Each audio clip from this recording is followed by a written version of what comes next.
Hey there, I'm Lance and I'm a gamer. And I'm Sam, and I'm a non-gamer. And we are Love to Hate, where we help gamers find great games to play with non-gamers. And today we're taking a look at Águeda, City of Umbrellas by 25th Century Games.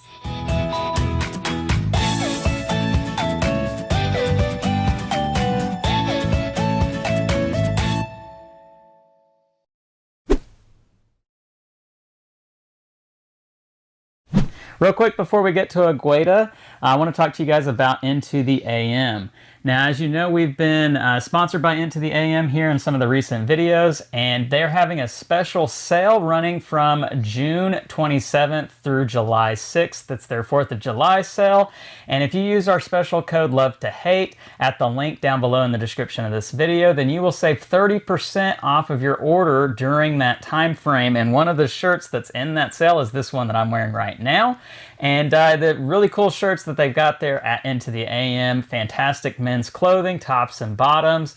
I really enjoy their stuff that they've got there. They've got graphic tees and basic tees and all other sorts of stuff. So you definitely want to check out that link down below in the description and save yourself 30% off of your next order there. Now, Águeda, the City of Umbrellas. Now, this is a game that is taking after a city in Portugal in which the streets are lined with umbrellas that hang overhead, creating this beautiful display of different colored umbrellas. And with this game, you are going to be drafting lines of umbrellas to place onto your board, matching patterns for the most points in this game. Let's go down to the table where I'll show you how this one works, and then we'll come back and share thoughts on it as a gamer and non-gamer. All right, I have Águeda, City of Umbrellas on the table. Let me show you all about this umbrella game. Now with this one, you're going to have a central board here that's going to have a spot where you'll be drafting your umbrellas throughout the course of the game. These umbrellas are hard plastic that come in 6 different colors, and it is colorblind friendly, showing you here the green umbrellas having this painted design on top, while the blue ones are going to have a different design, so that way you can differentiate between the different colors if you do have a color a blind player who is going to be playing the game with you. Then there are going to be wooden umbrellas that will be placed over here on this side of the board. We'll come back to that here in just a minute. You got a score track right here on the bottom of the central board. Then each player is going to have their own 2 player boards that they will be keeping side by side in front of them. You've got lots of wooden meeples. The meeples are going to be painted in the different player colors, but they are also going to be tourists that are going to have cameras on them. I thought that was a nice touch. You do have some tiles that are going to be placed on these boards, and you do have some coins in the game. Now, how this game is going to work, starting with the first player on your turn, you are going to be picking umbrellas. And so that comes back here to this top portion of the board. I'm going to squeeze this down a little bit so that it's more in frame for you all at home. And what you'll be doing on your turn is you'll be looking at any one of the diagonal lines, and there are several options. You've got the singles on the end here. You've got the 2 options right here, and then you've got the 3s, and there are going to be 4 different lines of 3 to choose from. Now, you'll pick any one diagonal line, and you'll take all the umbrellas in that line. So for instance, maybe I take these 3 umbrellas right here. Now, there is a catch when you pick one of the lines of 3. You do have to pay a coin to be able to do that. Each player starts with 2 coins, and you can get more coins throughout the course of the game by taking one of the 2 options on the end, that it's one sole umbrella. You'll get 1 coin when you do that. But for purposes of showing you how the game works, I'm going to take these 3 right here, and you have to take all 3 of them, and then you are going to place umbrellas. That's the second step of a turn, as you can see right here, placing umbrellas. And you'll pick one of the 3 rows on your board to place all the umbrellas that you have. And so I've got green, purple, and red, and if I place them right here, I'd have to place them all in that row. I couldn't split them up like that. You do have to place them as far over to the left as you're able to do, and you cannot skip spaces. You have to place them all consecutively. Now, I can change the order in which I put them in. That's okay, but they do have to all be in the same row. Now, why would I place them in one particular spot over another? Well, The first part of that is going to focus on the mural over here on this side. And this is actually going to be step 3 of a turn, updating the mural. You have 6 different tiles over here that are going to cover matching spots on the player boards. And what you're trying to do with these is you're hopefully trying to turn all of them over to get you maximum points by the end of the game. And how you're going to do that is, let's take a look at red and purple right here. And actually these tiles need to be switched. So let's switch those right there.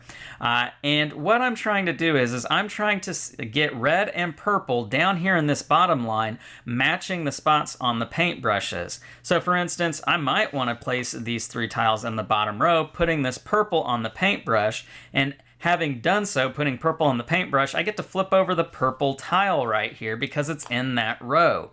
And and later on in the game I place a red umbrella on this spot, well then I can flip over this one right here. And anytime that you flip over the 2 tiles in the same row, you earn another tourist meeple, putting them in the suitcases up at the top of your board.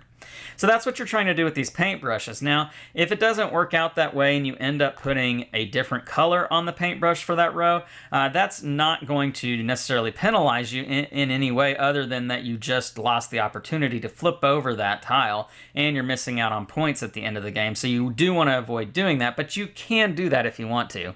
And it works the same for the different rows for the different colors. Now, I do want to point out that the arrangement of the colors over here is going to be different for each player board. As you can see here, the red player board is going to be different in the arrangement of colors than what you see here on the blue player board. Now, another reason why you would place your tiles in a specific spot are these tiles right here. And this is step 4 of a turn where you're going to be scoring points each round. These are called tourists, and you're going to be attracting tourists to a particular row, doing so by pulling 1 or 2 meeples to score 1 or both colors on any particular tile. If I select only 1 tourist and place them on one of these 3 tiles, then I get to choose one of the 2 colors that's on that tile, and I give myself 1 point for every umbrella that matches that color in that row. So in this case, I could pick red or I could pick purple, and for every red or purple in this row, I would get 1 point. Now, if I wanted to do 2 tourists, I could place 2 tourists on this tile, and I would get to score both colors in that particular row. In this case, I would get 2 points because I have 1 purple and I have 1 red, and I would move my marker to the 2 on the score track. So that's attracting tourists. Now, once you have tourists on a particular tile, you cannot put more tourists on that tile in a later turn. Even if you only put 1 on one turn, and you could not come back later on in another turn and put in another tourist. Once you have tourists on that tile is blocked off, and you're going to have to place tourists on one of the other tiles that don't already have tourists on them, scoring for that particular row.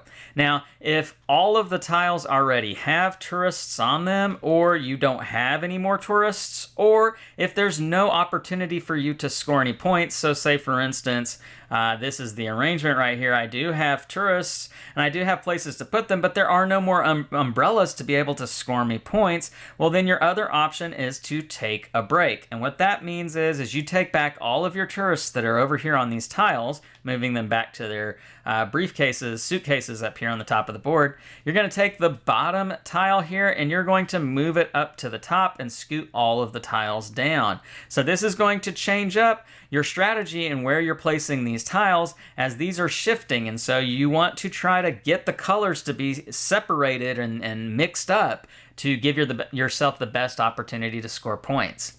Now, the last reason for why you might place tiles in specific spots is going to come back to this board right here and the arrangement of what you have set up. This is part of setup. You're going to have 2 cards that you select from a plethora of cards, and this is where all the replayability comes into this game, because each of these cards is going to have some sort of scoring regimen on it.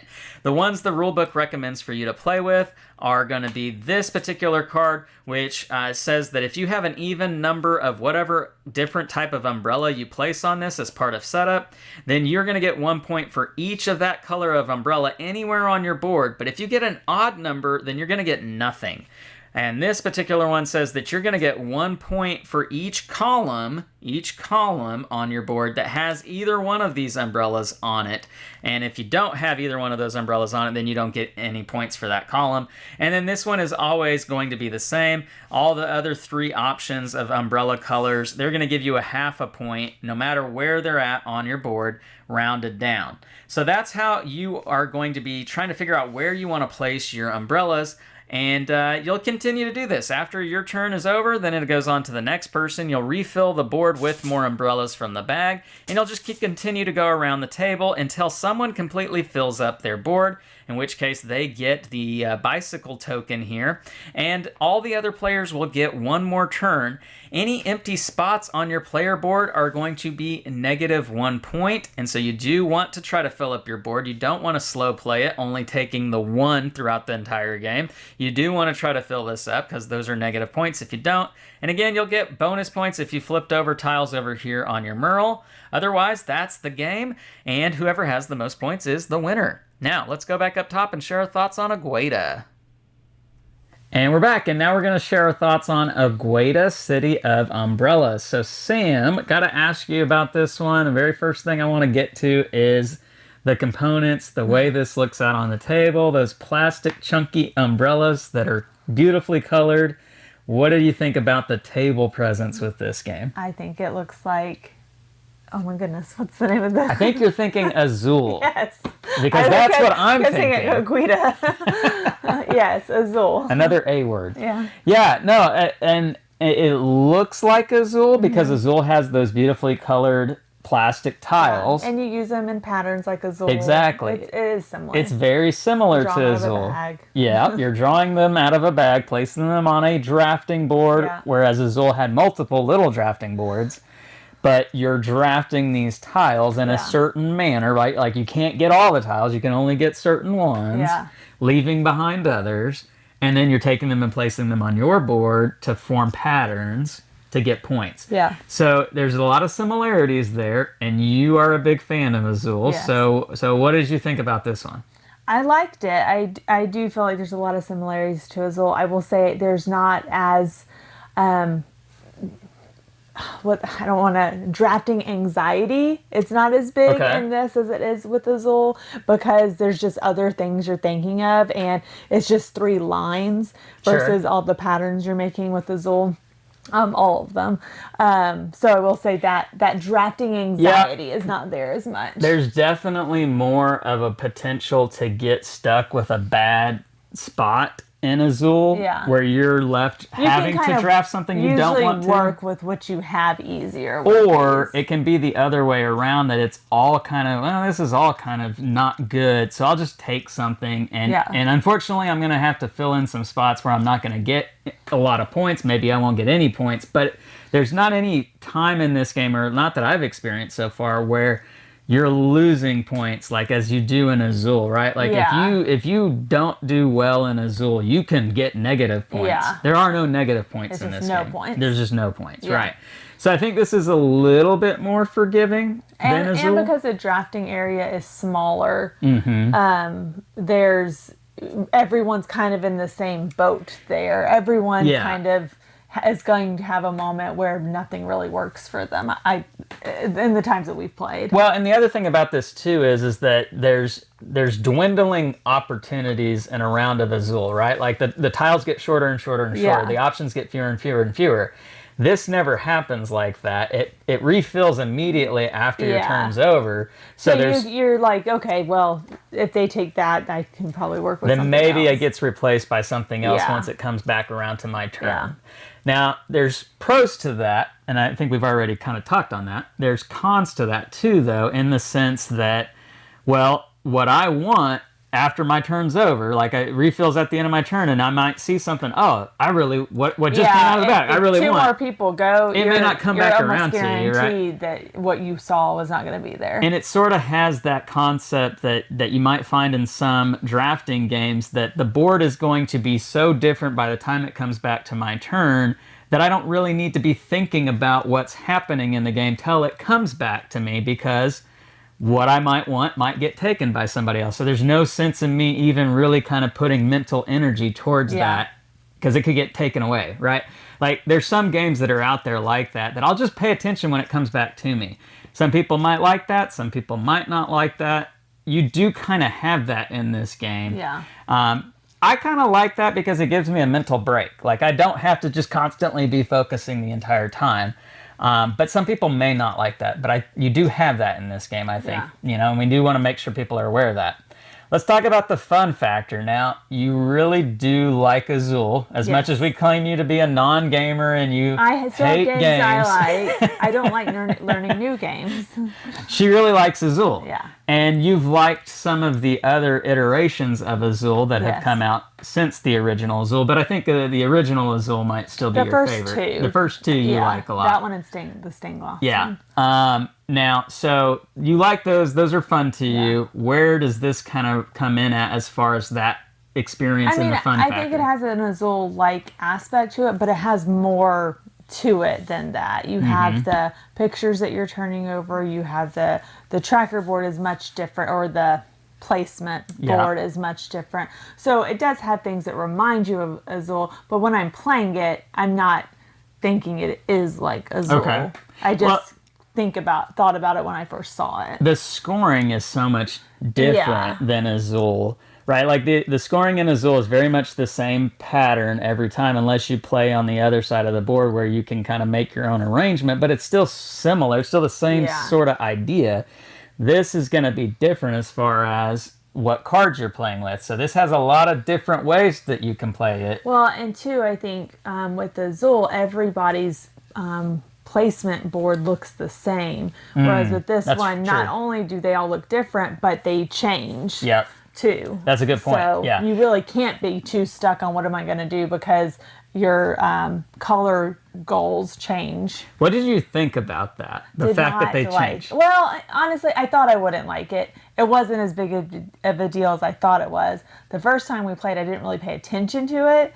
The second time we played, I did think about that a little bit more. Okay. But I think both times I'm kind of like, it is what it is. It'll work itself out. See, I love that part of the game, and I'm going to talk a little bit more about that in pros and cons, but that's the part of the game that I'm like, okay, yeah, this game is really working well for me as far as that goes. So yeah. Speaking of pros and cons, let's go ahead and get right into that. So bullet points, the things you like, the things that work well, the things that maybe don't work so well. What works great for you when it comes to this one? I mean, it's an easy game to understand. We played it with a couple of non-gamers, and everyone seemed to get it pretty easily. The colors are great. The layout is great. I mean, overall, it's a pretty simple, fun, light-ish game. Yeah, I've played this with some people that have really only ever played party games as far as like modern board gaming goes. They've not really ever played kind of like your sit-down tabletop kind of board gaming, and they were able to pick it up. And in fact, one of the people that I played it with won that first game. He did very well in it. And so this is a game that can be picked up by beginners, by casual gamers. So this is not a game that only your gamers are really going to understand and grasp in that first gameplay. You're going to have a pretty successful wide range of playing this with people, I think. Bach says ages 10 and up, and that's probably pretty accurate, I would say. Some other pros for me that I really like about this one, the fact that it has those cards, and every time you play with new sets of cards, it really dramatically changes the way you are drafting and placing those tiles, those umbrella tiles on your board. So this really has a ton of replayability with those different score condition cards, because they're dramatically different from one another. And like I said earlier, with those row tiles that determine what umbrellas are going to score you points each time you place tourists, with those shifting throughout the course of the game, you're constantly having to think about, if I place these here now, I'll get points now, but if I place them here, they'll give me points when I have to take a break and those shift. Like, you're having to think about not just this round, but maybe 3 rounds from now, where you're going to get your points and placing them to maximize your points. So that's a fun thing about this game, because it breaks it from just being this straightforward draft tiles, place it in the most optimal spot. it now becomes this draft something that may work for you now, or draft something that may really work well for you in the next couple of rounds, depending on how well you set yourself up. That's what kind of makes this game be something much better than your run-of-the-mill drafting and placing kind of games that are a dime a dozen. So this one really kind of takes a big step up because of that shifting of those scoring tiles. All right, anything about it that maybe doesn't work so well for you? I mean, I know we're going to be opposite on this. Lance likes the switching of the umbrellas. That's of your maybe goal a cards. tougher one for you, huh? Yeah, well, it's like you're getting the hang of it, and then it switches, and you're like, what am I supposed to do with this? Am I not supposed to focus on the ones that are on there? You have to kind of think ahead, but at the same time, you're focusing on those goal cards as well. Which I will say, I probably had a harder time the first time we played, just kind of focusing on everything, and it was still a pretty close game. Yeah. Every time we played, it's been close. So I think you could still play to the original card and then switch up your strategy once they alternate and still do okay. Mm-hmm. And then the first time, I don't think I paid attention to the goal cards till the end, and I was like, well, here's to hoping. And I think usually one or two of them are pretty easy. It's like, how many blue umbrellas did you get, or something like that. So you're guaranteed to get some points from them. Yeah. So the thing about this game that I've seen, and I've played it probably about 6 times now. The thing that I've seen is that there could be, I could envision a scenario in which somebody just gets uber lucky every time it's their turn, and they have exactly what they need out in the market, and they take it, and they can put it exactly where they need to put it to maximize their points, and they run away with the victory. Yeah. In theory, that could happen. I did not see that really actually happening in any of my playthroughs. What I did find happening is that most of the games were really competitive, and the win range here was like maybe 3-4 points at max. And so what that told me is that it's the little decisions here and there that's going to determine the winner throughout the course of the game, right? Like, maybe I didn't get the extra bonus point from that score condition card, or maybe I didn't get to turn over the last tile in my mural, and that's what really decided the game there. Yeah. So yes, what Sam is saying, it does sort of feel like I could go for this, but I could go for that, or I could go for that, and that may be a little... Do I focus on right now, or do I focus on the future? Exactly. And I think that's something that just you experience the first time you play, and the next time you play it, you're like, okay, I've got a bit of a better grasp on that. And there's some wiggle room. Yes, yeah. For me, the only con that I think I might have with this one is and this is going to be the case with any drafting game. I have seen it be the case that there are maybe, I wouldn't say several turns, a handful of turns in which what's out in the market just doesn't work well for me. It doesn't work well for you. It doesn't work well for anybody. And there's not a way to clear it all out. And you're kind of stuck with what's out there till somebody eventually drafts something, and then something new comes out there. And you don't want to be that person that drafts what nobody wants, because now you're giving everybody else the advantage to take whatever just came out of the bag.